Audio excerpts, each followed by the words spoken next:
Hi guys, Carrie Fullerton, professional organizing, and this is part two of moving ideas. And we were talking about some of Nikki Boyd's ideas. Now, these ideas had come from a YouTube that she made, I think, 9 years ago.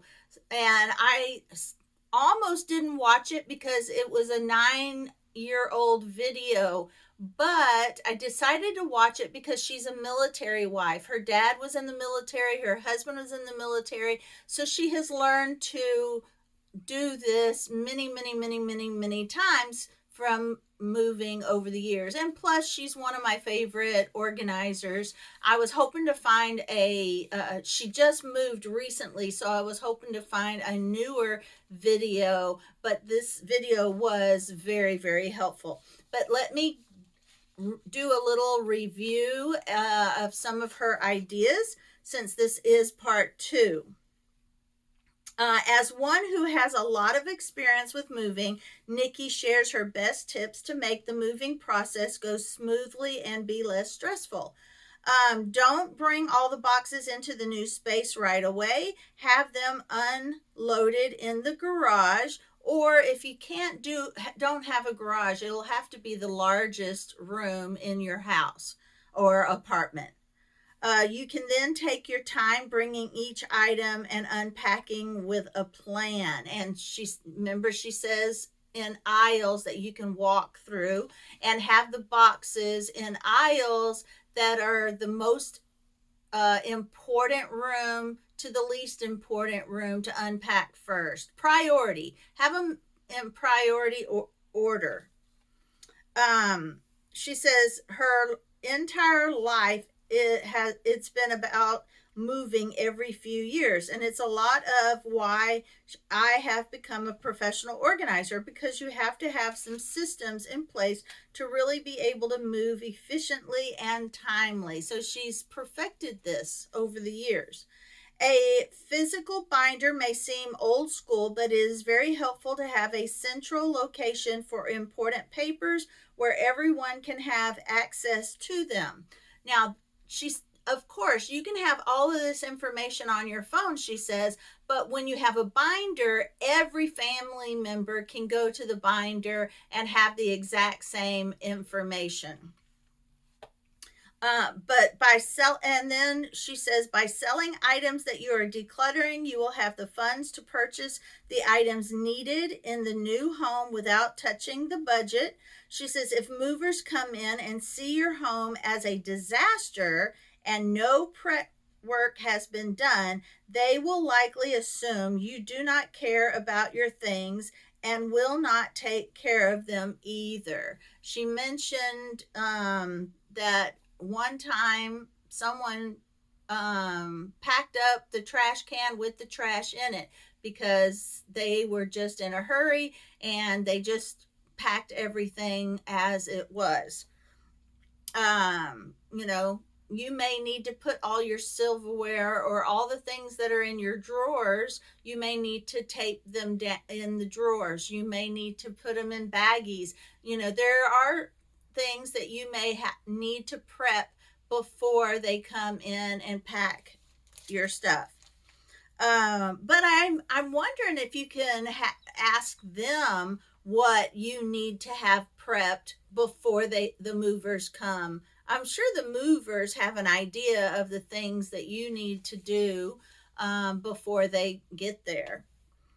Set up a binder or accordion file to keep all the important essentials as you're moving.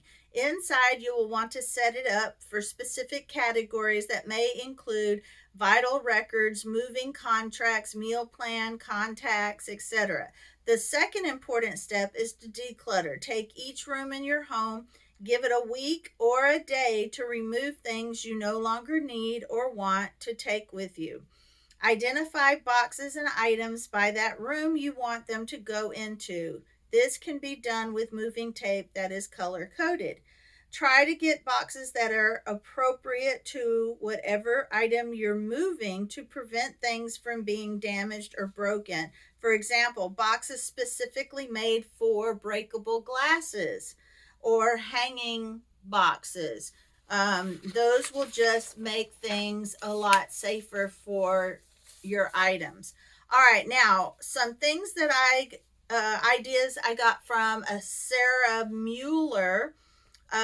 She says these are questions to ask yourself before you pack. Does this item fit into the new home?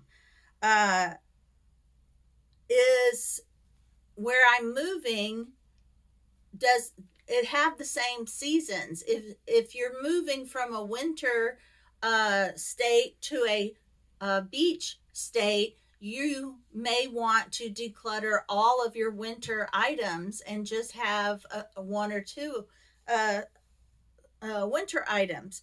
Uh, Maybe you're moving into a different style. You know, you've got a mountain theme going up in the mountain home, and now you're moving to a beach home and want a more airy, beachy vibe. But what about seasons of life? Maybe you were an avid tennis player and you don't play tennis anymore. Do you need to let go of those things? Does it cost more to move or to rebuy? Would I purchase this item again? These are good questions to ask as you're packing your boxes.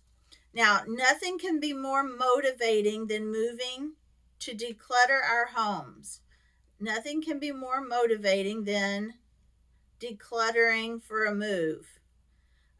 Sarah teaches us 5 questions we can ask ourselves to help us decide what to keep and what to get rid of. This is kind of a review from Sarah Mueller. Try to stretch yourself just a little bit and see if you can let just one more thing go. Your back will thank you when you are unpacking those boxes.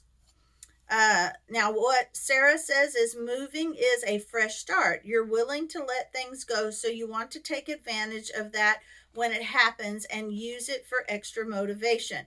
Don't allow your possessions to hang around longer than you need to because they're trying to hang on to something you used to be or your kids used to be. You know, don't hang on to the past. Look towards the future. While it may be hard to let go of some things, such as items our children have outgrown, think how it may benefit someone else who can use the item right now. Special things are usually limited in number, like a small collection, not a room full of things. When a room or basement is filled with special things, it's not something that can be easily enjoyed or appreciated because it's just too much. Ask yourself if the item will fit into your new home. Will this physically fit through the doorway or into the intended room? Does it fit with the feel, theme, or lifestyle of your new home or style of your new home? Decide if the item will survive the trip to a new home. Some old pieces of furniture may not be sturdy enough or too worn out to survive a move. It also may not look the way you would like in the new home. Evaluate if the cost of moving an item will be more than buying the item again new.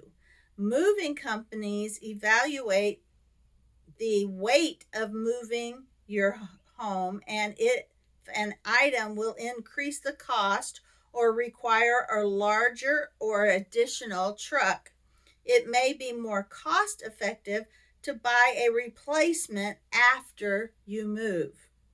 When deciding to keep or toss items such as clothing, appliances, or seasonal decor, ask yourself if you would purchase it again in its current condition. If you wouldn't, it's probably time to let it go.